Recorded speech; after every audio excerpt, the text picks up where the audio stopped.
Jā, atceraties, pirms nedēļas mēs parādījām interviju. Intervijas tēma toreiz bija saudzīga attieksme pret Eduardu Rozenštrauchu. Tagad šī intervija ir izraisījusi lielu skatītāju rezonanci, un, protams, šī sakarībā mums gribējās dzirdēt paša komponista domas. Nu, lūdzu, ko jūs domājat? Tātad tie koncerti, kur bija iepriekš izziņot un nojuka. Nu, nojuka tāpēc, ka es biju pirmkārt jau slims. Es biju ļoti, ļoti pārpūlējies. Man bija ļoti daudz koncertu katru dienu. Es nevarēju, man balss bija aizsmakusi. Valfrīds Puķa bija salicis ļoti daudz koncertus. Tātad es nevarēju, un es ar viņu nesurunēju, protams. Un vēl otra lieta, tā galība ar Valfrīdu un vēl otrs administrators, ja, iznāca tas mišungs, kā lai saka, tā nepareizība. Ja. Nu, trešā lieta vēl ir tā, kad es esmu sācis darboties ar mantojumu ansambli. Ja. Es Valfrīdam Puķam sacīju to, ja, jo es viens pats nevaru visu programmu izvilkt. Un tas ir ļoti pareizi, jo kādā gadījumā man pusotras stundas jāturās vienam pašam, jādzird 12 vai 15 dziesmas ir, ja, un Valfrīds Puķis tur iestāpina mans, kā lai saka, visas tās replikas par mani, ko katrs suns zina, kā nepiedodiet par izteicienu, ja. Nu, un priekš kā man to vajag, ja man tas mantojums, visas dziesmas manas dzied, pirmkārt, vienprasīgā līmenī, viņi ir 100% visi muziķi, ja. Otkārt, ansambļa zoliste, ir operetes zoliste, 1000 dziesmām viņa dzied galveno partiju, ļoti brīnišķīga meitene, kur ļoti brīnišķīgi izpild manas dziesmas. Esmu ļoti apmierināts ar viņas, ka tiešām vārdpilā nozīmē, kā viņa izpild manas dziesmas. Tas ir galvenais. Jūs, jā. Es viņu salīdzinu kā ar Kukuli. Kukuli izpild, es domāju, ka Kukuli izpild pirmoreiz, ka manas dziesmas Kukuli izpildīja. Es tagad šī gadu Indru uzskatu tādu pat līdzvērtību Kukulē, jā. Laikam tagad ir tas noticis, ka jūs esat nokļuvusi starp divu administratoru dzirakmeņiem, starp Valfrīdu Puķi un Drosmu Jurjevu. Jā, tas jau tā nelaime ir. Jo redziet, divi cilvēki nekad nevar apvienot vienu, kā lai saka, trupu, ja.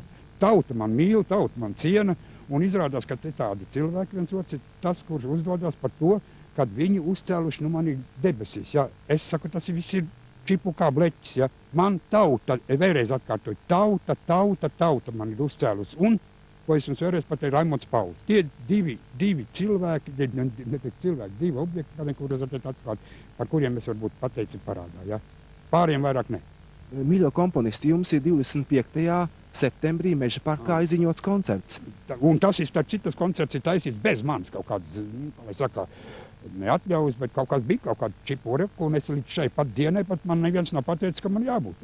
Bet biļetes jau pārdod. Kas man padaļ? Lai pārdod. Es vainīgs esmu, ka pārdod. Es līdz šai dienai nevienu telefonu zvanu neesmu dzirdējis, neviens nav pienācis man klāt un sacīts, Rozenštrauch, nākiet jādied ar salmiem, kas tam līdzīgi. Tā ir nekaunība pirmkārt. Lūdzu. Es domāju, komponisti, pieliksim reiz tam punktu. Jā, lūdzu. Saudzēsim komponistu, būsim kulturāli un zolīti. Piedodiet, es nekādā gadījumā netaisos ne mirt, ne dzīvot tālāk, kā jūs saka. Es esmu vesels kā rucis, kā es visās vietās esmu pateicis, ja. Paldies, galvenais, sirsnīgs paldies tautai. Paldies tautai, jo viņa man cienu un atzīs, un es vairāk nekauko ko nevēlos, un tautai esam mieru spēlēt līdz pat, kā lai saka, cik ilgi es varēšu, līdz beidzam elpas jūtiem. Paldies jums. Paldies, bet tikai laikam jūs spēlēsiet, kamēr vien varēsiet un tā, bet lai tas notiktu zolīgi, lai jūs iepriekš arī zināt par tiem koncertiem, kuri ir izziņot, un kuros pieminēts jūsu vārds. Jā, tas ir tāds galvenais. Paldies. Tagad, ejot prom, tāds varbūt āķīgs jautājums, drīkst, jā? Parasti jūs akcentējat to, ka jūs rakstāt savus dziesmas tikai dāmām, vai gada beigās neesat mazliet mainījis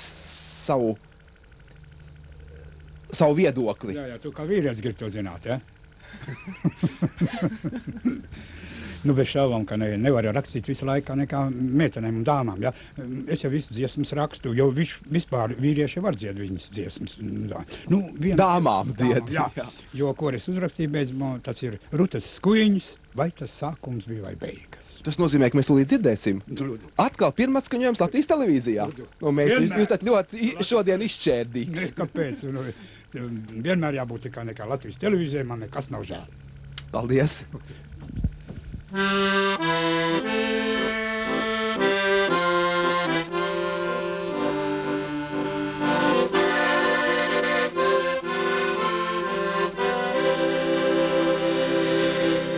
Vai tas vai beigās. Vai tas svētums bija vai ziņā, manas lūpas dienu steigā. Sirdzās kungs kā pirmais sniegs, vai tā mīla bija vai malvi, vai tā jūra bija vai krasti. Vēlinīga grieti sārti, visā brīdī neatrām.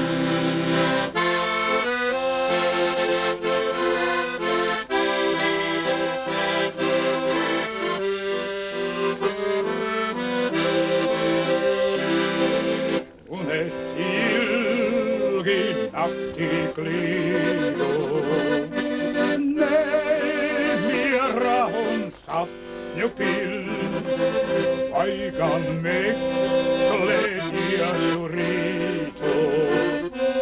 Tevi tā kā krasta vilns, varbūt mieru tavās rokās atgūst sirds, kā ziedu zars, kad ar palu briesmām slāgā novēloties pavasars.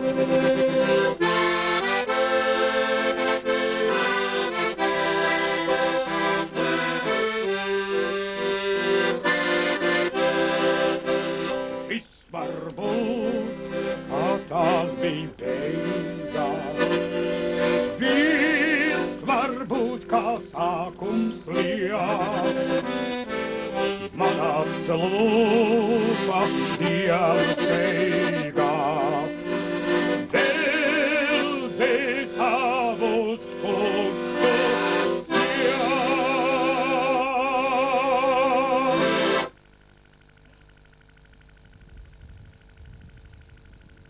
Paldies! Protams, kuiņi pie aizbērtās akas dzied Indra Jeniša.